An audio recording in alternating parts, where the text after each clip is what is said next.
So moved. Second. We stand adjourned at 3:12 p.m. Thank you.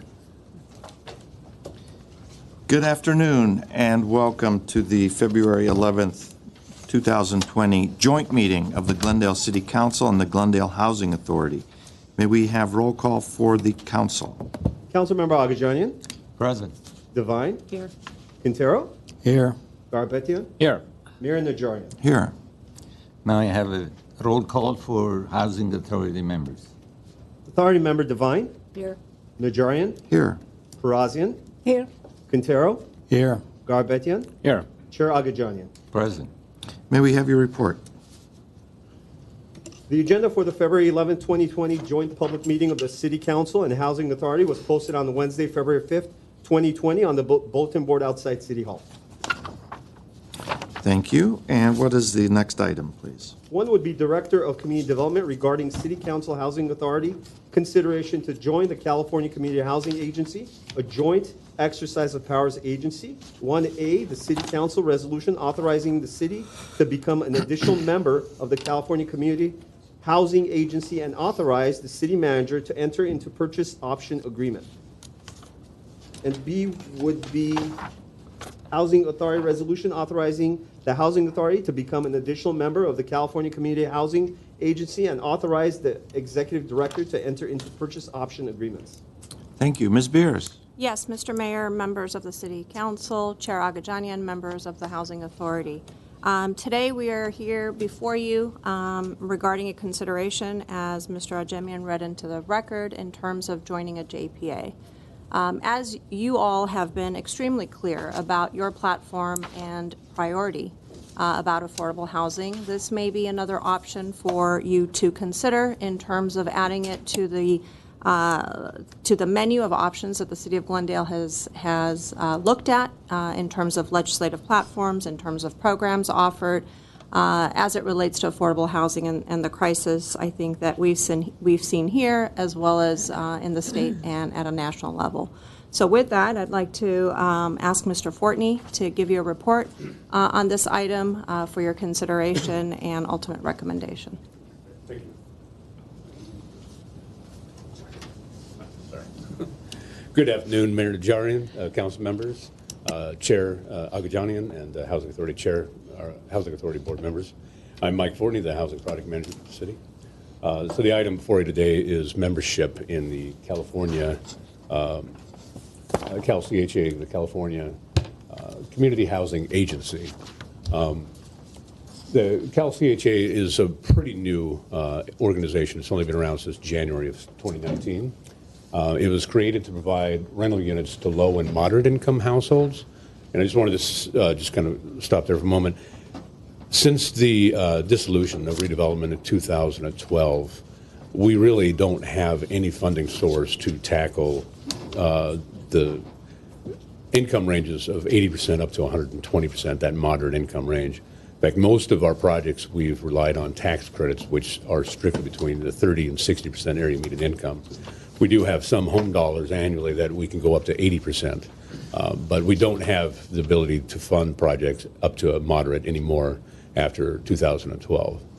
So we're really excited about this new program that's available to Glendale to address those income ranges.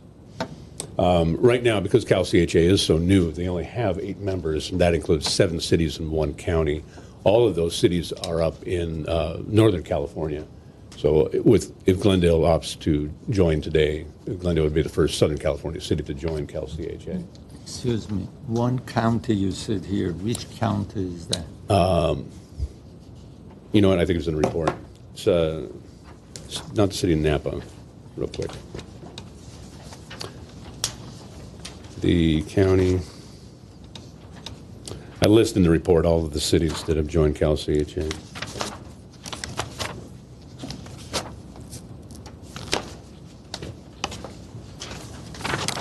It's in there somewhere. County of Marin. Marin, that's right. Thank you very much. Appreciate that. You're quicker than I am.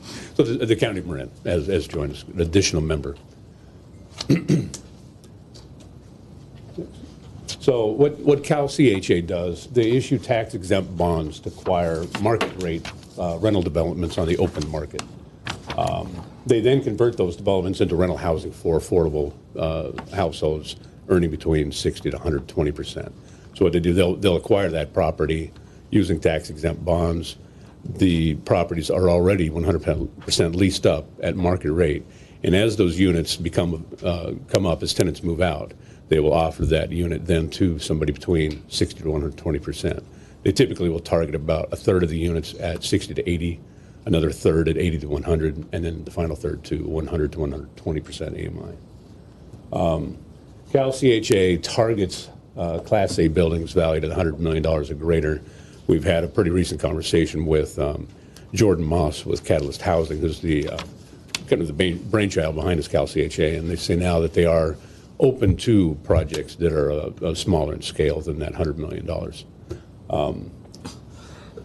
So I just wanted to talk a little bit about that 60 to 120% range. The 60% range, I think you're comfortable with, you're familiar with that.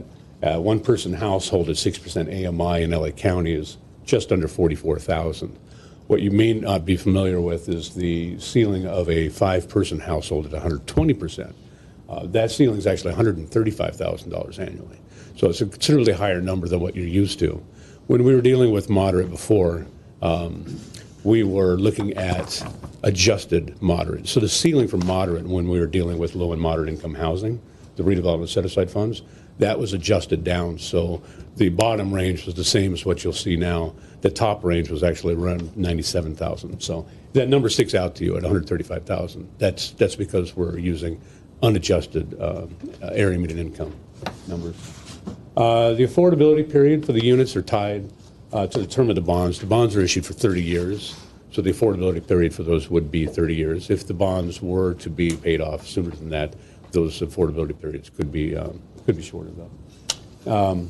The other nice thing about this, too, is rent increases would be capped at no more than 4%, which is below what the state requires or allows now. So that's over time, those units that would be reserved for up to 120% AMI, although at initially may be close to market rate over time with that 4% cap annually, they'll look more and more affordable. And of course, the 60s and the 80s will be affordable from the beginning, or below market rate from the beginning. Quick question. Yes, Mr. So if the increase is 4% a year, how about in cities like Los Angeles, which is, I think that their rent control is 3.5%, am I correct? I don't know that. I think their rent control is less than the annual increase that they can have is less than 4%. It's like 3 or 3.5%. Would this apply to them as well? I mean, would they invest in cities that they have a rent control and they have a stricter rent control than the state does? Yeah, so Cal CHA would have to take a look at that. If LA City or LA County were to want to join, they would have to look at that restriction. And if that fit their program, then that would be something that they would have to decide. It may be that they would be able to do that at 3.5% versus 4%. That 4% for us, for Cal CHA, that's a cap. But Mr. Garpetian, I would say the buildings that they're targeting are newer buildings, Right, so they and so don't they would be fall. exempt from Got it. in that 15-year gap. Got it. Thank you. So that 135,000 annual income, that 120% AMI. So the AMI in LA County is for a family of 5 is almost $100,000. That's right. Mhm. Yeah. Okay. Thank you. You bet. So to date, because Cal CHA, again, it's only been around for 13 months, they have acquired 2 properties so far. The $108 million, 286-unit project in the city of Fairfield. Their first acquisition was in the city of Santa Rosa. That was a $174 million, 390-unit project. And we're told that they are still on track to close this Thursday on a third project in the city of Larkspur, worth $223 million. It's a 342-unit project. So those are the projects that they have acquired to date. But Cal CHA will not acquire any property in the city of Glendale without the city of Glendale or the Housing Authority first becoming an additional member of Cal CHA. And I wanted to stress that Glendale is not responsible for the bond indebtedness, nor does it affect Glendale's ability to issue bonds. These are bonds that are issued by Cal CHA. Next slide. So another really interesting and really exciting aspect of this whole deal is beginning in year 16, after the bonds are issued, the city of Glendale or a housing authority would have the option to purchase that asset from Cal CHA. The purchase price would largely be whatever the debt is left on the project. We can exercise that beginning day 1 of year 16 all the way up to year 30 when the bonds expire. At that point, the debt would be gone and the acquisition would be basically zero. So that's pretty exciting for us. The city can choose to partner with a nonprofit to operate the asset. We could really, there's unlimited things that we can do with that asset at that point. There's also something called the excess cash flow. Starting in year 16, after the bond debt is serviced, after the management and maintenance costs for the project, after all those things are done, if there is excess cash flow, that cash flow goes into an account that is the city of Glendale would be the beneficiary of.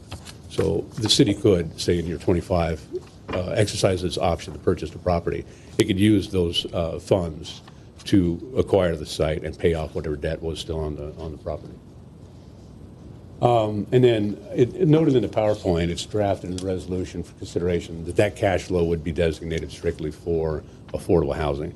The resolution as it is written now does not do that. So the city or housing authority has the ability to use that excess cash flow for really any legal use. It doesn't have to be to pay down the debt service. It doesn't have to be exclusively for low and moderate income housing.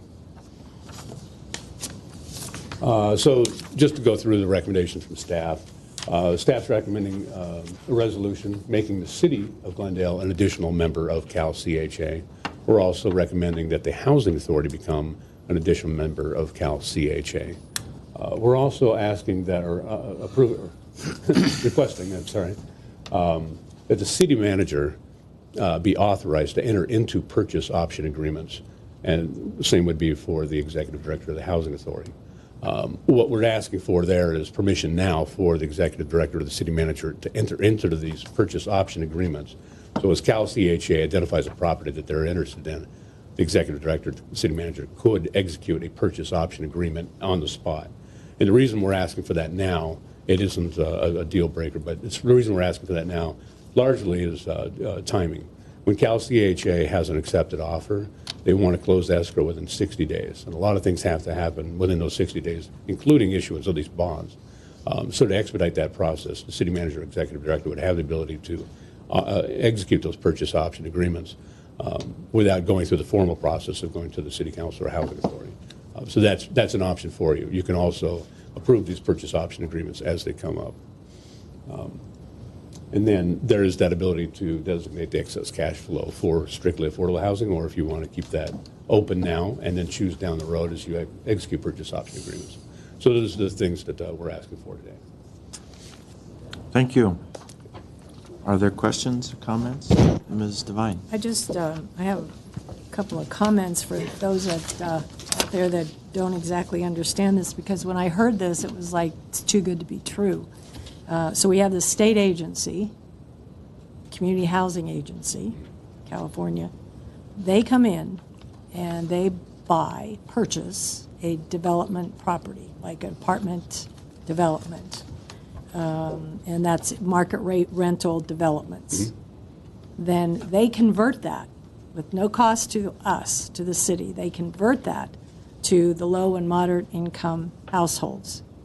And then they begin renting to the low and income, moderate income households. And in 15 or 30 years, we have an option to purchase that development. And any excess cash flow that they have comes to the city. So they come in and do everything, and in 15 years, if we want to buy that, we can. We have that option. In year 16. Everything else you have it exactly 16. spot on. That's right. Or we can put it off until year 30. That's exactly right. Mm-hmm. That sounds like like I say, too good to be true. And if this is something that other cities are doing and it's working, then I have no objection to approving approving it. I appreciate that, and I just would add, it sounded too good to be true for staff as well. So we did reach out. We reached out to Cal CHA. We reached out to Catalyst Housing.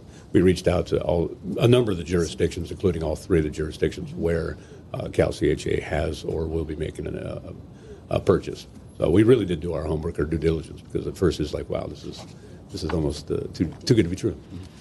Thank you, yeah. Mr. Mayor, if I could, it's important to note that the city is required, kind of needed for this.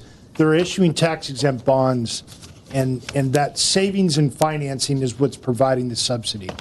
Their whole purpose is to provide affordable housing.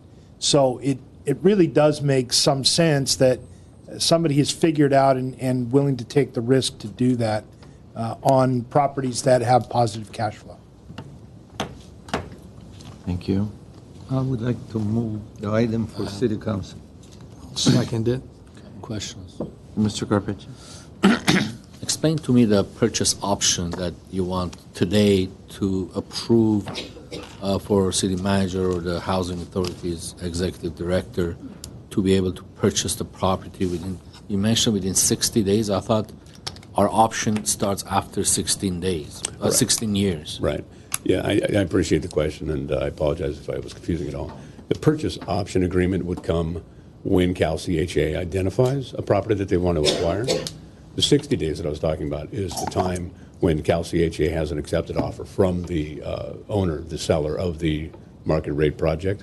That's 60 days from the time they choose to close escrow. In that time, they have a number of things they want to do, including issuing the bonds to acquire that site. So we would be asked to execute that purchase option agreement early on in the escrow process. For the year 16? No. Before Cal CHA acquires the property, they would look for the City of Glendale or Glendale Housing Authority to sign the purchase option agreement. It wouldn't be until year 16 that we would actually exercise that option if we so chose to do so. So we're not doing anything. We're not committing ourselves Okay, so it's just an option up front. I'm getting there. Okay. So you signed the option of purchase agreement before the close of escrow. Yes. And then on the year 16, you have the choice to exercise that option. That's exactly right. In that, after 16 years or 15 years, who makes that decision? The city manager would make that decision, or the council would No, make that the decision? council would make that decision. Okay, the The council. city council and the Okay, housing so authority so would make that decision. We're only asking to expedite the escrow process and allow the executive director or the city manager to sign that purchase option agreement. So you're securing your option to Yes. purchase the property in advance. When the time comes, the council will decide to purchase that property or not. That's exactly right. Okay. Yes.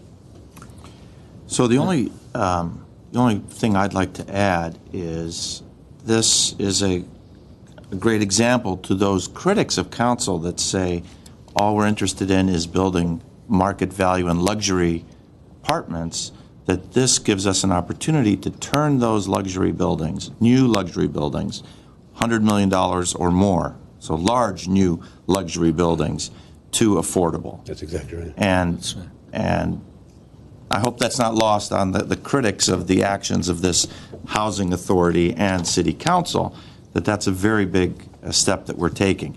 The only question I have is that when the building is purchased, what role will Glendale have in the selection of tenants to that building?